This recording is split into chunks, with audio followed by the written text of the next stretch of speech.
Hey, welcome back to AP Chemistry. We're now on podcast 5.5. We're going to talk about kinetic molecular theory. Basically, we're talking about movement, right? Remember what theories do? Theories tell us why things happen. So all this time we've been talking about laws, and laws describe basically what happens, right? They tell us what to expect. But a theory explains, it's our attempt to explain why, based on the best evidence we have at the time, why do gases behave the way they do? Some of the assumptions of kinetic molecular theory that we're going to have to understand in order to explain the gas laws. First of all, particles are in constant motion. They're continuously moving around. Even when they're solids, they're still moving because the nucleus is flipping around and electrons are zipping around the nucleus, and so any particle that has any bit of energy at all is a particle that's in motion. And a particle that has no energy is at absolute zero, which never happens in real life anyway. Number two in our theory is that the collisions of the particles cause pressure. So we're going to do a demonstration in class so that you can see why this is. Number three, particles in a gas exert no attractive or repulsive forces on one another. So we're assuming that when they collide, they simply bounce away and go on to collide with something else. And then number four, the average kinetic energy of the particles is proportional to the Kelvin temperature of the gas. So here's what it can tell us. Basically, if we're going to talk about kinetics, then we got to understand what we're talking about is movement, right? Kinetic energy is energy due to motion.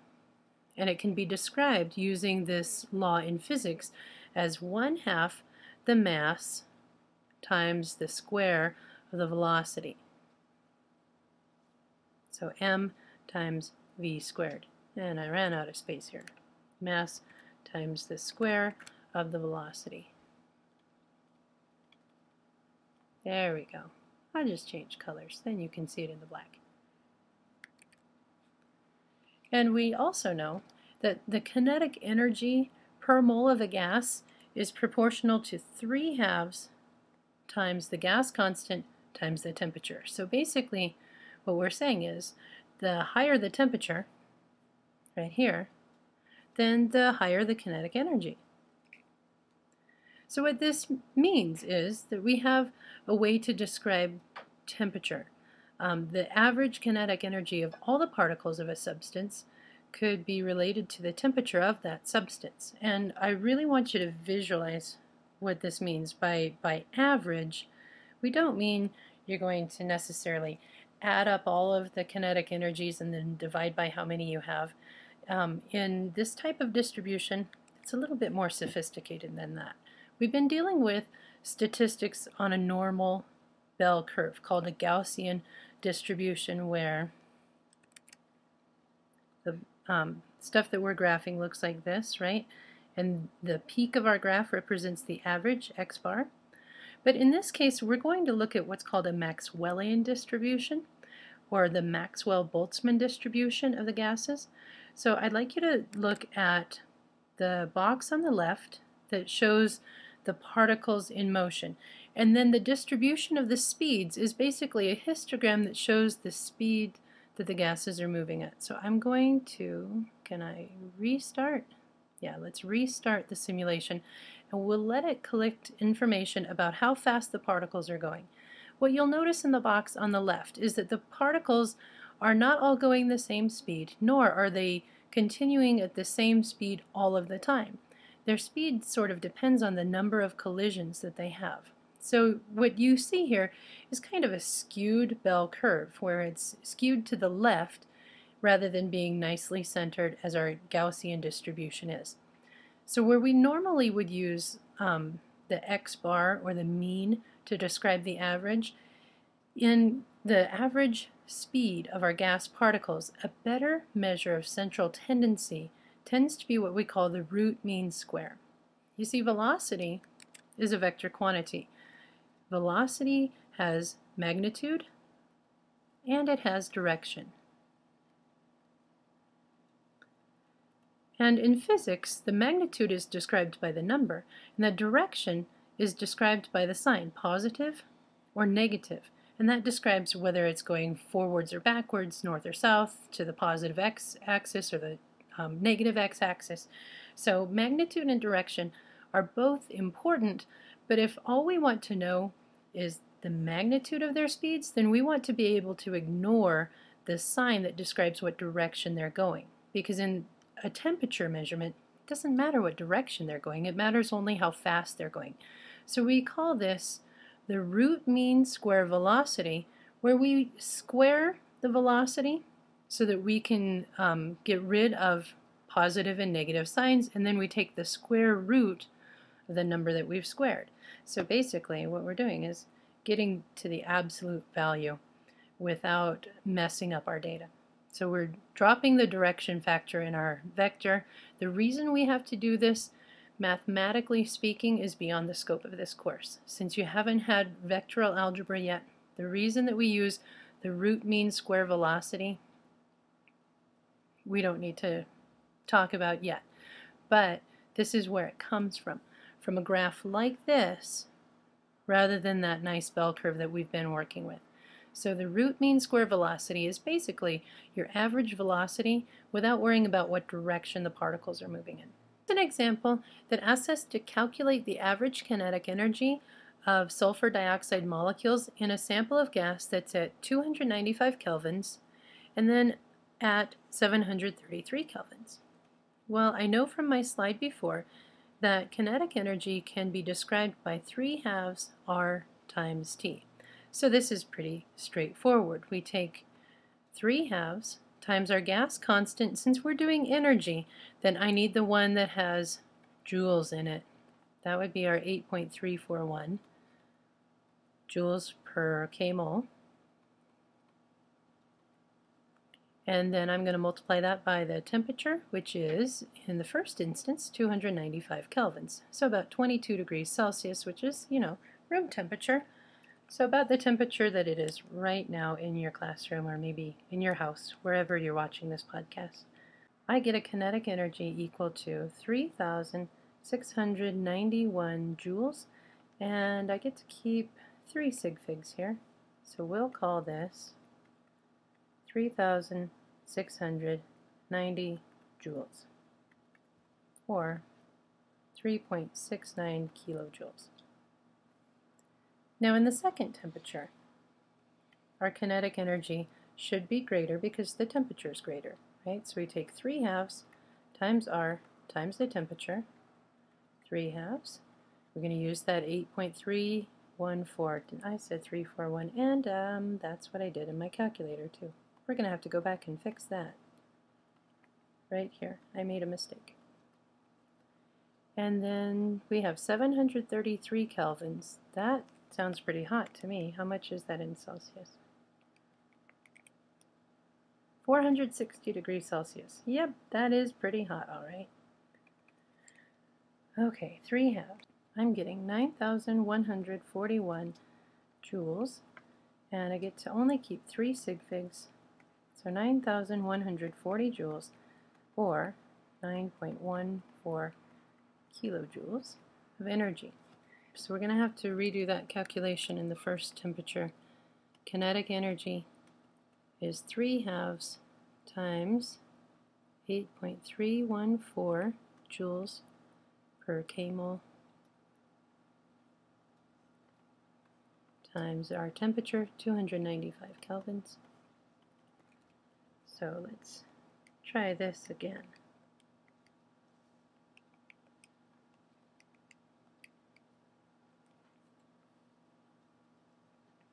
$3,678.9 joules.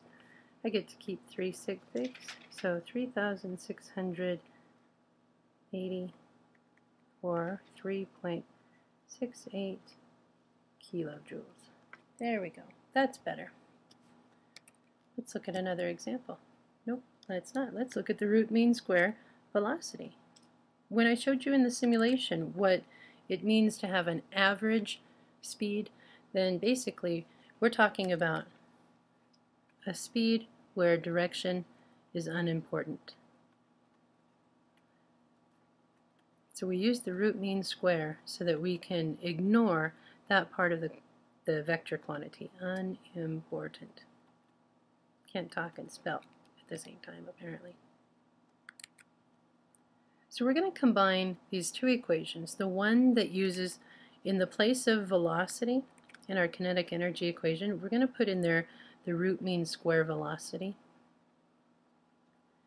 And then we're also going to deal with moles. The number of moles that you've got in there makes a difference. And then we're going to use the kinetic energy equation that we were just working with that compares temperature to the kinetic energy so that we can solve for the root mean square. So if these are equal, then I can set them equal to one another in an equation, right? They're both representing kinetic energy. So let's put it all together like this.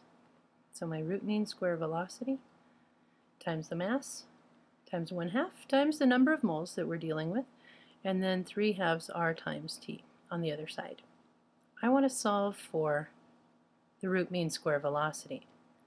So my first thing to do is to divide by n,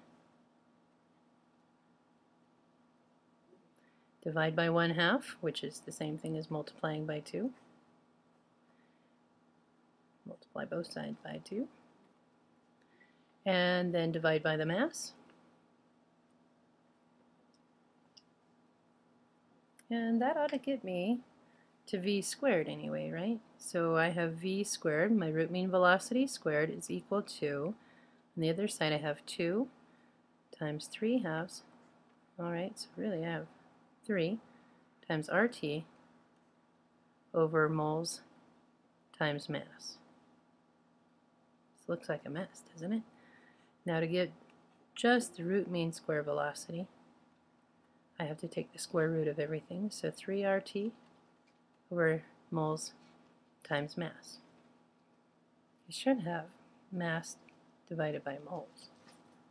How come that didn't end up that way? Grams per mole. Right, mass should be divided by moles. Maybe this is messing me up somewhere, somehow. Because the root mean square velocity has to do with the molar mass of the particular gas that we're interested in. So, somewhere I'm going to have to track down that mistake. So what we see here in this equation for the root mean square velocity is that this big M is the molar mass in kilograms per mole. Kilograms per mole. Highlight that, put squigglies around it, stars, whatever you have to do. And R has the units of joules per kmol because we're working with energy. And 1 joule is proportional to kilogram meter squared over second squared. And so that's why we have to have kilograms per mole for our molar mass. And of course your velocity then has units that will work out to be meters over seconds squared. So part of our trouble here is we're going to have to pay close attention to units, right? That's just a fact. Let's see if we can work this one out right. And before the next time we meet together in class, I'll be going back to look at the root mean square equation and see how come I didn't get what I expected to when we derived it. So this example asks us to calculate the root mean square velocity of carbon dioxide at 25 degrees Celsius. So we know that the root mean square is proportional to 3 times RT over the molar mass. So really all we need to know is the temperature and the molar mass because R doesn't change, right? Carbon dioxide, let's see, we have 12 and 32. So that's 44 grams per mole.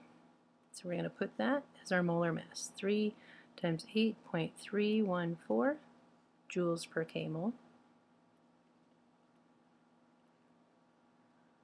times the temperature, 25 degrees Celsius. Let's change that to kelvins right away. 298 kelvins. And then divide by the molar mass in kilograms per mole. Alright, so if I have 44 grams per mole, then that is equal to 0.045 4 kilograms per mole, right? Right? Yes, okay. So then 0.044 kilograms per mole goes down here on the bottom. So I have moles here that will cancel and kelvins that will cancel, and I'm going to end up with joules per kilogram. That's okay because I'm still under this square root sign. So let's work out the math real quick. So I get 1,689,25, and that's joules over kilograms. So remember, 1 joule is equal to 1 kilogram times meters squared over seconds squared. So if this is kilograms times meters squared over seconds squared, then I can get rid of my kilograms, right? And then when I take the square root of this number, that gives me 411 meters per second. For the root mean square velocity, in other words, the average velocity of particles of carbon dioxide gas at room temperature. Okay, well, let's see what is next. There we go. Example 3 asks us to calculate the root mean square velocity of hydrogen. I'd like you to make a prediction. Knowing what you know about the molar mass of hydrogen compared to the molar mass of carbon dioxide, which one do you think is going to move faster? Last year we learned in my class that concerning particles and molecules, it's always this skinny guy that wins the race. Things that are lower in mass get to move faster. So I would predict hydrogen's going to win this race, right? So this hydrogen is 2 grams per mole, and in kilograms that's going to be 0.002 kilograms per mole. Let's calculate the root mean square velocity. So we'll take the square root of 3 times r. We're using the ones that has joules per kmol, times our temperature in kelvins. 25 is 298 kelvins. Then we're going to divide this by the molar mass in kilograms. So 0.002 kilograms per mole. And let's see, this is all going to cancel and give me meters squared over seconds squared. Now let's do the calculator part. Okay, I'm going to take the square root of 3716358 meters squared over seconds squared, of course.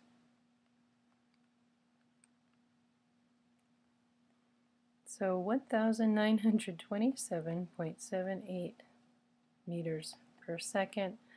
I didn't even check my sig figs in the last problem. What do we get to keep? Only 2? So this is 1900 meters per second, whereas the other one was, what, about 400 meters per second? Yeah, big difference, huh? So hydrogen moves a lot faster than carbon dioxide particles because it's a lot smaller than carbon dioxide. Okay, so here I've placed in the box 2 different particles of 2 different sizes. The heavy gas species is traveling in the same temperature, in the same volume as the smaller red particle. That's a lighter species of gas. So what you can see here is that they don't go at the same speed, right? The lighter particle would typically travel faster. They just collided though, so some of that energy was transferred from one to the other. I'm going to go ahead and reset so that we can watch what happens. So I'm going to put in, say, 3 particles of each so that we can see what it would look like. Oops, normal gravity. So here's what it would look like if we had 2 different particle sizes in the same container. Which one seems to be moving faster? Can you tell? Let's add a lot of particles. So now I'm going to put in, say, 25 of each.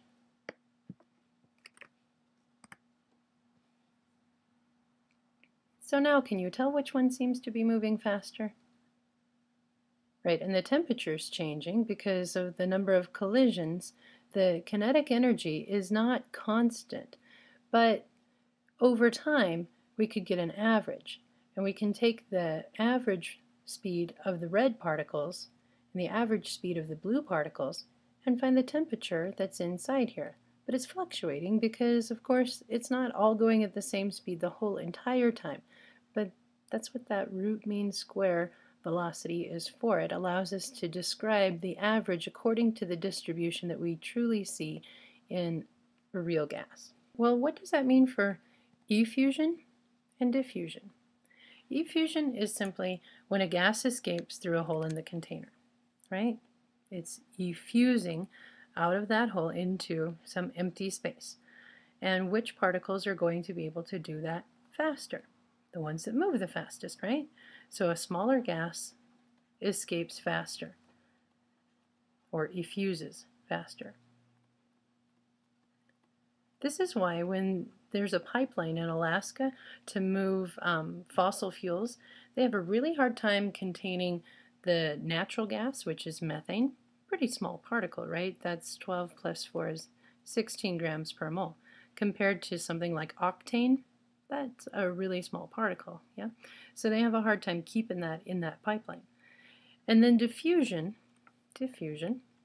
is just the spread of a substance throughout a given volume or throughout another substance. So when you studied biology, you learned about cells, right? That suppose this is the nucleus of a cell, and then around it is the endoplasmic reticulum, and this is where your proteins might be made, along the ribosomes in the ER, and then of course there's ribosomes out here. Suppose that we've got to get something that's made here all the way out to the cell membrane. How's it going to get there? Well, it goes through this substance by diffusion, and then it goes through the cell membrane, depending on its size, by active or passive transport. And that may or may not be diffusion. If it's passive transport, it goes by diffusion through that cell membrane. Now what if we're talking about gas particles? Imagine that somebody in our classroom, here's our classroom, somebody's in this corner over here, and they spray some perfume, you know, like right where the door is, and they spray perfume because they gotta smell good today. And now what? Anybody standing back here is going to smell it last. But people who are standing close by are going to smell that perfume first, right? The ones farther away will smell it after the people nearby, because that gas is going to spread throughout the whole entire room, but it's going to take longer to get farther away. That just makes sense. So this is where Graham's law comes in then. Graham's law describes the rate of effusion compared to the size of the particle. So Graham's law says that the rate of effusion is inversely proportional to the square root of the mass of the particle. In other words, the less mass of the gas, the higher the speed. That's what we just said. The skinny guy goes faster. And here's an equation that, of course, Graham, the scientist, came up with. Basically, if we're comparing two gases, then the speed of the first compared to the speed of the second is equal to the square root of the molar mass of the second divided by the molar mass of the first. That's basically Graham's law. Let's see how it's applied though. Okay, in your packet, example 4 says to calculate the effusion rates of hydrogen gas and uranium hexafluoride. Well, you might have to fix this because I didn't type it in correctly. The question should be calculate the ratio of the effusion rates of the hydrogen gas and the uranium hexafluoride. Okay, so I'm going to put R1 compared to R2, right? The rate of my first gas compared to the rate of my second gas is proportional to the molar mass of my second gas divided by the molar mass of my first. So hydrogen, you already know, its molar mass is 2.02 grams per mole. Now let's calculate the molar mass of uranium hexafluoride, 352.03 grams per mole. Is that what you got too? That's what I got. All right, so if those are the molar masses, we can calculate which one do we think is faster. So I'm going to put hydrogen on top. So the rate of hydrogen compared to the rate of uranium hexafluoride is going to be equal to the square root of the molar mass of uranium hexafluoride divided by the molar mass of the hydrogen.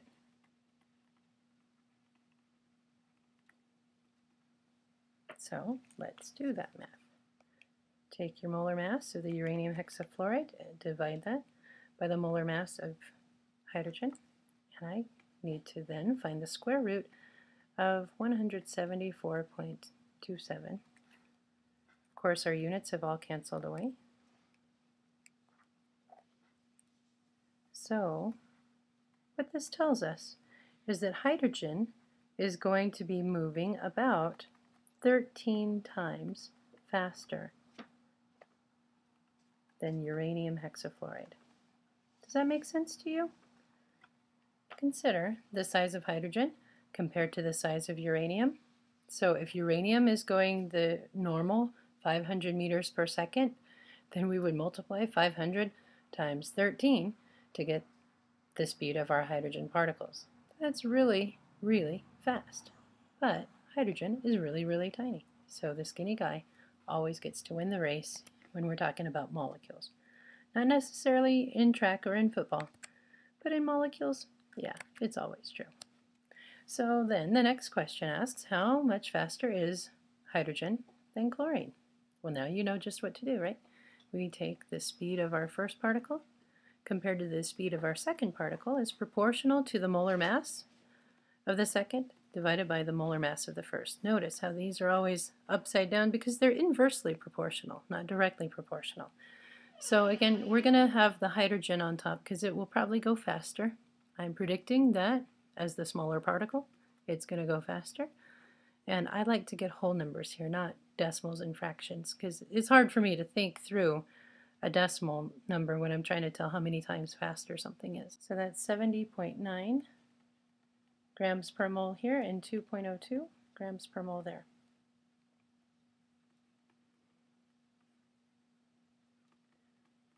So we're going to take the square root of 35. Wow, I didn't need my calculator for that one. Take the square root of that though, and I get 5.924. So hydrogen is about 6 times faster than chlorine. Still significantly faster because it is significantly smaller in its particle size. So that's how you're going to use Graham's law in AP Chemistry. That's it. So I get to see you guys in class tomorrow. See you soon.